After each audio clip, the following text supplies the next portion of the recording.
नहमदहू व नुसल्ली अला रसूलिल करीम बिस्मिल्लाहिर्रहमानिर्रहीम अस्सलामु अलैकुम वरहमतुल्लाहि वबरकातुहू। दोस्तों, आज मैं आपके लिए लेकर आ रहा हूँ बहुत ही जल्दी बहुत ही मज़ेदार बनने वाली नली निहारी, जिसको हम बनाएंगे प्रेशर कुकर के अंदर। आप मेरे साथ रहिए और देखिए कैसे बनेगी, और आपने ज़रूर बनानी है। दोस्तों, सबसे पहले ले लिया है ये मैंने कुकर, और इसके नीचे मैंने फुल फ्लेम ऑन किया हुआ है। इसके अंदर मैं शामिल कर रहा हूँ आधा कप तेल। बिस्मिल्लाहिर्रहमानिर्रहीम। तेल शामिल कर लेने के बाद पहला जो चीज़ हम इसमें शामिल करने वाले हैं वो है ये हमारा ये गोश्त। ये 1.5 किलो मैंने बॉन्ग का गोश्त ले लिया है, जिसको मछली का गोश्त भी कहते हैं। ये बीफ है।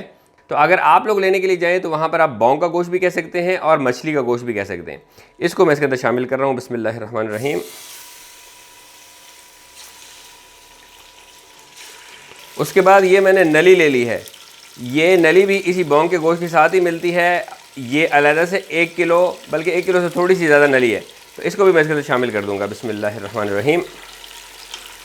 अब मैं आग को थोड़ा सा कम कर रहा हूँ, मीडियम पर लेके जा रहा हूँ। हम मसाले शामिल कर लेंगे, उसके बाद आग को तेज़ कर लेंगे। अब इसके अंदर मैं ये 3 टेबल स्पून लहसुन अदरक का पेस्ट जो है ये शामिल कर रहा हूँ। बिस्मिल्लाहिर्रहमानिर्रहीम। और यहाँ ये मैंने नेशनल का दहली निहारी मसाला ले लिया है। ये वैसे तो रेकमेंडेड 1 किलो गोश्त और 1 किलो हड्डी के लिए है, लेकिन मैंने यहाँ पर 1.5 किलो गोश्त और 1 किलो से कुछ ज़्यादा हड्डी ली है, क्योंकि मैं मसाला बहुत तेज़ नहीं चाहता। तो अगर आप लोग ज़्यादा तेज़ मसाला पसंद करते हैं तो आप इसी के मुताबिक इसको इस्तेमाल कर सकते हैं, यानी 1 किलो गोश्त और 1 किलो हड्डी। तो अब मैं इसमें से ये निकाल के तो ये पूरा का पूरा पैकेट इसके अंदर शामिल कर दूँगा। तो इसमें से ये 1 पैकेट मैं ये डालने लगा हूँ इसके अंदर। इसके अंदर 2 पैकेट थे, क्योंकि बड़ा वाला है। अगर आप छोटा लेंगे तो उसमें 1 ही पैकेट होगा। तो ये बड़ा पैक था तो इसके अंदर 2 पैकेट है, उसमें से 1 पैकेट मैं इसमें डाल रहा हूँ। बिस्मिल्लाहिर्रहमानिर्रहीम। और इसके अलावा इसके अंदर मैं 1 टीस्पून जो है वो नमक का शामिल कर दूँगा। ये आप हस्बे जायका कर सकते हैं, इसके अंदर मज़ीद डालें या ना डालें, चेक कर सकते हैं आप। और इसमें मैं आधा चाय का चम्मच जो है वो सुर्ख मिर्च का भी शामिल कर रहा हूँ, अलहदा से। बिस्मिल्लाहिर्रहमानिर्रहीम। ये सब शामिल कर देने के बाद अब मैं आग को करूँगा तेज़ और इस सब को भूनूंगा। आपने देखा होगा, नोटिस किया होगा कि मैंने ये गोश्त के बड़े बड़े पीस डाले हैं, क्योंकि निहारी में गोश्त के बड़े बड़े पीस डलते हैं। तो आप लोग भी जब बनाएं तो गोश्त के बड़े पीस ही डालिएगा। बस हम इसको 4 से 5 मिनट तक के लिए भूनेंगे। और आप लोगों में से जो भी गोश्त का शौकीन है, यकीनन वो जानता होगा कि ये बॉन्ग का जो गोश्त होता है बड़ा मज़ेदार होता है और निहारी के लिए भी बड़ा पसंद किया जाता है। तो जो भी बॉन्ग के गोश्त का शौकीन है वो मेरी नमकीन बॉन्ग गोश्त की वीडियो देख सकता है। बहुत ही ज़बरदस्त बनी हुई है, और यकीन मानिए एक दफ़ा बनाएंगे तो बार बार बनाएंगे आप। फिर इसको वक्तन फ़वक्तन हमने पलटते रहना है, ताकि चारों तरफ से गोश्त अच्छी तरीके से भुन जाए और मसाला जो है वो इसके अंदर अच्छी तरीके से रच बस जाए। ये पहला स्टेप है, भूनना बड़ा ज़रूरी है, क्योंकि भूनेंगे अच्छा तो इंशाल्लाह ताला टेस्ट भी अच्छा आएगा। 4 से 5 मिनट तक इसको भून लेने के बाद अब इसकी आग को मैं कर रहा हूँ कुछ कम, और इसके अंदर मैं 8 गिलास पानी शामिल कर रहा हूँ। बिस्मिल्लाहिर्रहमानिर्रहीम।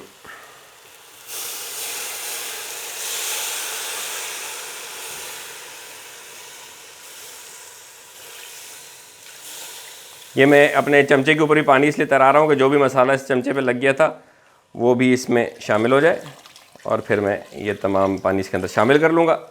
ये कर लेने के बाद मैं कुकर का ढकना लूँगा और इसके ऊपर इसको बंद कर दूँगा। इसका वेट लगाऊँगा और आग का फ्लेम फुल कर दूँगा। और जब ये कुकर प्रेशर ले लेगा तो मैं इसको प्रेशर लेने के बाद 40 मिनट तक पकाऊँगा। तो दोस्तों, जब तक कि हमारा कुकर लेता है प्रेशर, मैंने यहाँ पर ये फ्राइंग पैन इस दूसरे चूल्हे पर रख लिया है, और इसके नीचे मैंने मीडियम आग जला दी है। इसके अंदर मैं 1 कप ऑयल शामिल कर रहा हूँ। बिस्मिल्लाहिर्रहमानिर्रहीम। ये 1 कप ऑयल शामिल कर लेने के बाद मैं थोड़ा सा इंतज़ार करूँगा कि थोड़ा ऑयल हमारा गर्म हो जाए। और जब ये ऑयल हमारा थोड़ा गर्म हो जाएगा तो इसके अंदर मैं ये देखिए मैंने 2 मीडियम साइज़ के प्याज काट लिए हैं। इस तरह करके ये इसके अंदर शामिल कर दूँगा। बिस्मिल्लाहिर्रहमानिर्रहीम। और इनको मैं हल्का सा ब्राउन कर लूँगा।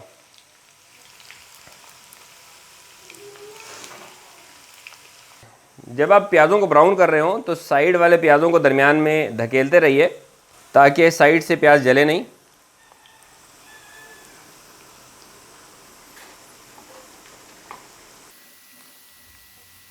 आप ये देख रहे हैं कि हमारे जो प्याज हैं वो हल्के ब्राउन हो चुके हैं। बस इस वक्त पे हम इसको हटा लेंगे और चूल्हे को बंद कर देंगे।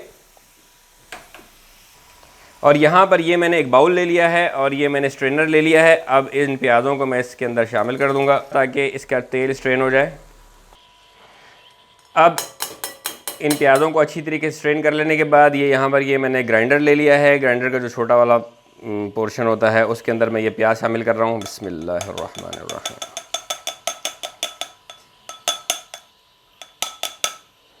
और इसके अलावा इसके अंदर ये मैंने आधा कप ये आटा ले लिया है, हमारा नॉर्मल जो रोटी पकाने वाला आटा होता है, ये मैं इसके अंदर शामिल कर रहा हूँ। बिस्मिल्लाहिर्रहमानिर्रहीम। और आधा गिलास इसके अंदर मैं पानी शामिल कर रहा हूँ। बिस्मिल्लाहिर्रहमानिर्रहीम। ये सारी चीज़ें इसमें शामिल कर लेने के बाद अब इसको हम ग्राइंड कर लेते हैं। बिस्मिल्लाहिर्रहमानिर्रहीम।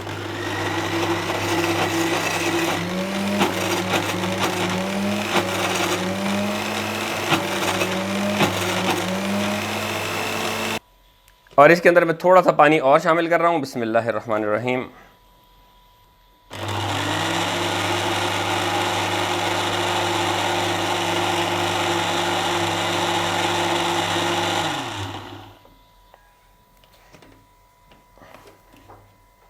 ये हमारा ये आमेज़ा तैयार हो गया है। अब इसको हम इंशाल्लाह एक तरफ रख लेते हैं और अपने वक्त पर इसको इस्तेमाल करेंगे। मीनवाइल यहाँ पर हमारे प्रेशर कुकर ने प्रेशर ले लिया है, तो अब इसके बाद इसको हम तकरीबन 40 मिनट तक के लिए पकने के लिए छोड़ देंगे। तो अब चले इंतज़ार करते हैं। तो दोस्तों अब जबकि 40 मिनट इसको प्रेशर लेते हुए हो गए हैं, अब मैं इसकी आग करने चाह रहा हूँ लो।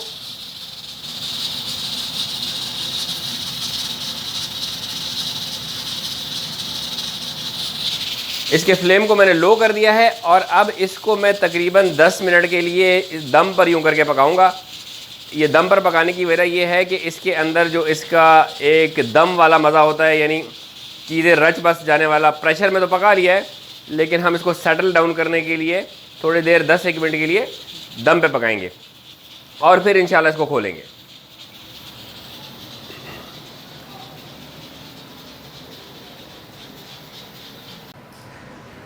तो दोस्तों मैंने 10 मिनट की बजाय 15 मिनट इसको दिए हैं दम पर, और अब मैं इसका चूल्हा बंद कर रहा हूँ और I will lift the weight. बिस्मिल्लाहिर्रहमानिर्रहीम।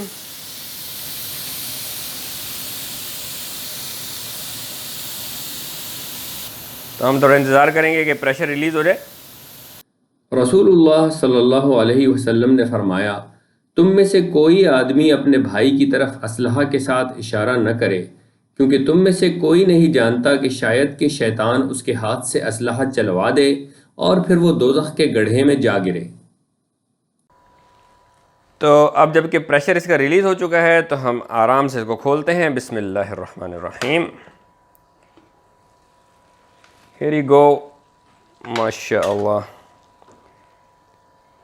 ये देखिए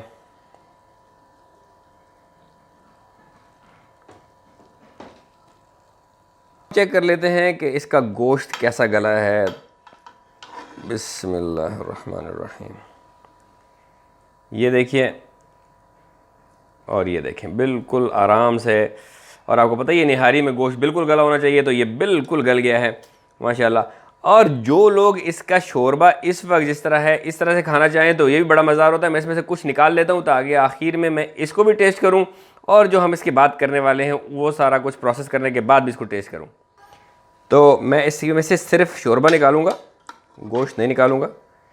ये देखिए थोड़ा सा मैं शोरबा अपने लिए लेके रख लूँगा ताकि हम इसको बाद में जब टेस्ट करें तो इसको भी टेस्ट करें और उसको भी टेस्ट करें। ये कर लेने के बाद अब जो हमने आमेज़ा बनाया हुआ था, ये अब इस आमेज़े को हम इसके अंदर शामिल कर देंगे। बिस्मिल्लाहिर्रहमानिर्रहीम।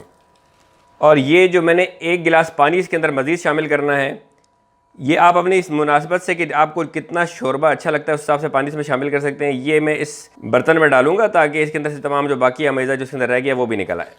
थोड़ा सा हिला के और फिर मैं इसको इसमें शामिल कर दूँगा। और अब इसके नीचे मैं फिर दोबारा फुल फ्लेम ऑन कर दूंगा और बहुत एहतियात के साथ प्यार से अब इस हांडी को थोड़ा मैं हिलाऊंगा ताकि ये जो इसका अमेज़ा है ये अच्छी तरीके से मिक्स हो जाए। अब जबकि इसको हमने अच्छी तरीके से हिला लिया है तो हम इंतज़ार करेंगे कि इसके अंदर बॉयल आ जाए। अब आप जब देख रहे हैं कि इसके अंदर बॉयल आना शुरू हो गया है तो अब इसके बॉयल आने के बाद इसको मैं 5 मिनट तक पकाऊंगा।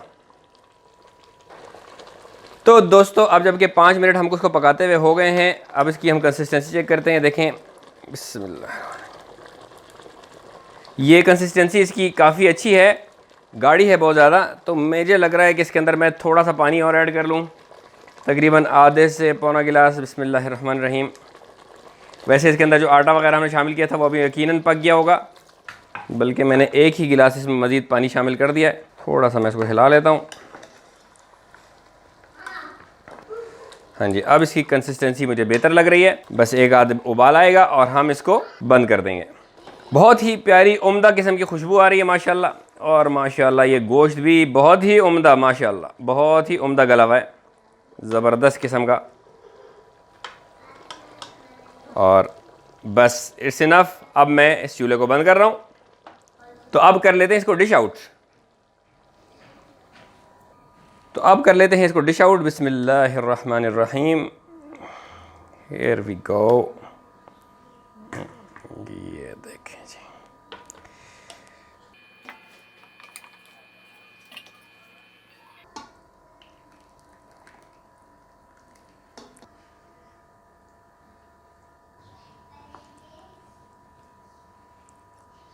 और अब कर लेते हैं इसकी कुछ सीजनिंग। ये कुछ बारीक कटा हुआ धनिया है, ये मैं इसके ऊपर डाल रहा हूँ। बिस्मिल्लाहिर्रहमानिर्रहीम। और ये स्लाइस्ड अदरक है, ये मैं इस पर डाल रहा हूँ। और ये हरी मिर्च है, अगर डालना चाहें इसी वक्त तो डाल सकते हैं, अदरवाइज़ साथ में रख लें और जिसको ज़रूरत हो साथ में खा लें। तो दोस्तों ये थी हमारी निहारी। मैंने बनाई है रेडीमेड मसाले से क्योंकि हमको जल्दी बनानी थी। इंशाल्लाह ताला फिर बनाएंगे दोबारा, जिसको हम लॉन्ग लेंथी निहारी रेसिपी बनाएंगे, जिसके अंदर हम अपना मसाला भी डालेंगे और उसको प्रेशर कुकर में भी नहीं बनाएंगे। ये था एक अर्जेंट मेथड। तो अब इसको टेस्ट कर लेते हैं। बिस्मिल्लाहिर्रहमानिर्रहीम। पहले जो मैंने थोड़ा सा शोरबा निकाल लिया था आटा शामिल करने से पहले, उसको चख लेते हैं। बिस्मिल्लाहिर्रहमानिर्रहीम।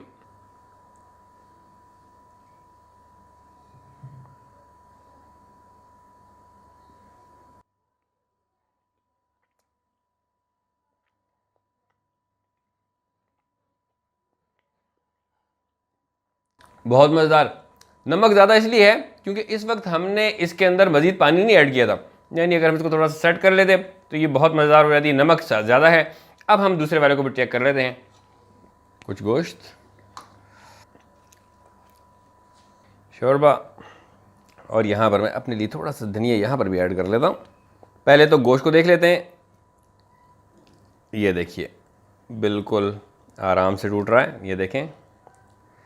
और इसके बाद हम इसको डिप करते हैं शोरबे में।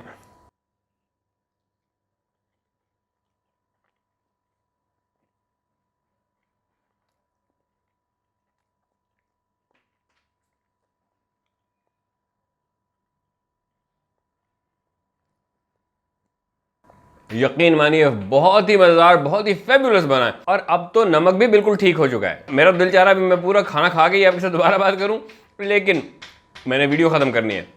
तो अब आपने भी इस तरह से बनाकर मुझे बताना है कि आपकी निहारी कैसी बनी, और मुझसे शेयर करना है फेसबुक और इंस्टाग्राम पर। वीडियो पसंद आई हो तो लाइक करना, शेयर करना और चैनल को सब्सक्राइब करना बिल्कुल ना भूलिएगा। इंशाअल्लाह फिर मिलेंगे, तब तक के लिए अस्सलामु अलैकुम वरहमतुल्लाहि वबरकातुहू।